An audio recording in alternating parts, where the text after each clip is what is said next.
This is a puding keycap. Pamalit siya sa mga keycap ng mga mechanical keyboard natin. This is a 100 pieces keycap na mag-fit almost sa lahat ng form factor ng mechanical keyboard. Also, be careful sa pag-order ha, kasi keycap lang siya, hindi siya yung mismong keyboard. Dahil marami ako nakikita na nagko-comment na nagkakamali sila ng pag-order dahil akala nila keyboard ito. Ang material na ginamit naman dito ay PBT plastic.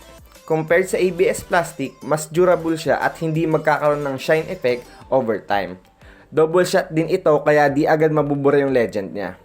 Kung mapapansin nyo, 3/4 ng keycap ay milky white translucent na nagbibigay ng glowy at vibrant effect dun sa keycap at sa buong keyboard.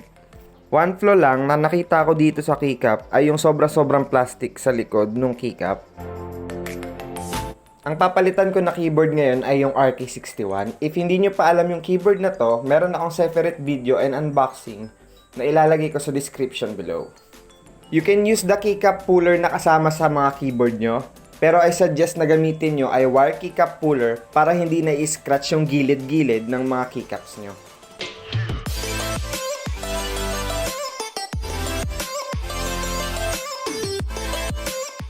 Okay guys, ang procedure ay papalitan lang natin isa-isa yung original keycap natin ng puding keycap hanggang sa makompleto natin yung buong keyboard.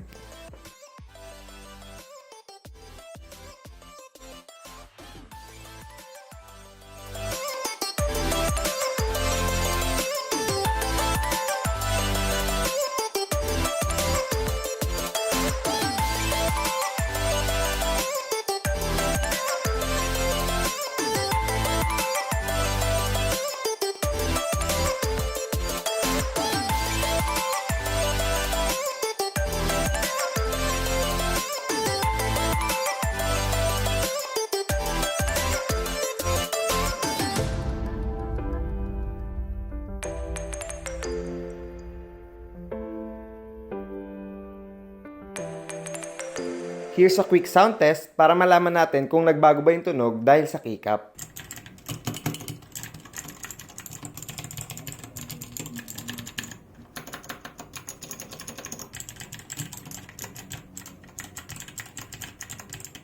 At ayun na nga po no, ang ating puding keycap replacement. Bagay na bagay itong keycap replacement na to sa mga mahilig sa RGB o kaya sa mga black and white setup. Also, available din ito sa white and pink. May branded version din nito from HyperX. So guys, tingin niyo ba worth buying for siya? Comment down below kung anong masasabi niyo. Sana na-enjoy niyo yung video and please subscribe, like, share para matulungan niyo yung channel ko. Yun lang, kita-kits ulit. Bye!